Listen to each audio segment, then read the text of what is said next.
This is a really big deal for citizens and citizens being protected against the government. Police seizing assets like money on just suspicion of criminal activity and even keeping it. It's been going on for many years. It's been completely legal, but a new state law will change all of that. The government will only get to keep the property if there is a criminal conviction in the case. Briana Whitney is joining us live tonight to explain the changes and who this law will impact. Briana?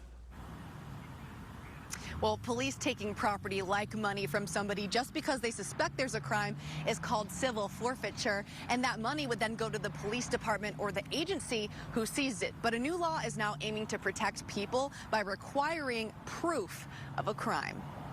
You may remember Jerry Johnson. I think people are starting to recognize that there needs to be some type of change. He's the North Carolina man who runs a trucking business and had $39,500 seized from him at Phoenix Sky Harbor Airport by Phoenix police when they suspected him of money laundering.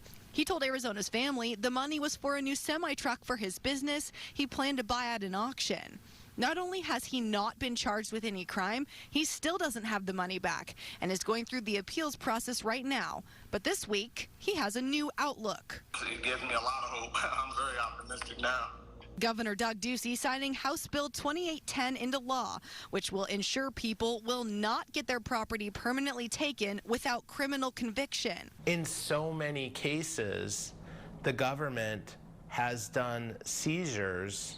They've done these civil forfeitures and haven't charged people with a crime. Attorney Russ Richelsoph has worked several of these civil forfeiture cases and says a problem has always been how law enforcement agencies benefit from seizing money and belongings. The money gets to be used for equipment, it gets to be used for salaries, it gets to be used for special projects. So the agencies that are seizing this money, before had a huge incentive to go after the money. We asked Phoenix PD what it used Jerry's nearly $40,000 for. A spokesperson told us they couldn't comment on the case due to pending litigation, but that the judge did find probable cause for seizure and money laundering due to Jerry being unable to prove the money was all his. Jerry and his attorney say part of the money was his and the other part was loaned to him by his uncle. Phoenix police also told us how the PD uses the funds is dictated by either the county attorney or attorney general's offices. While the bill may not help Jerry's case because it happened prior to the new law taking effect, he believes his case made a difference. Maybe my case was the reason to help push this reform out there. The governor's office says this bill will become law 90 days after this legislature adjourns. Jared?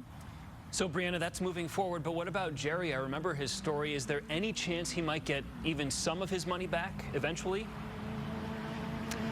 So that answer is maybe, and a lot of people remember his story because it did go viral. If he wins his appeal, then yes, he'll get that money back, but this bill won't help Jerry's case or any current cases, basically anything that's happening before the summer when this bill does go into law. Yeah, so it's a waiting game for him, but at least Arizona has some clarification for anybody else impacted by this moving forward. Briana, thanks so much.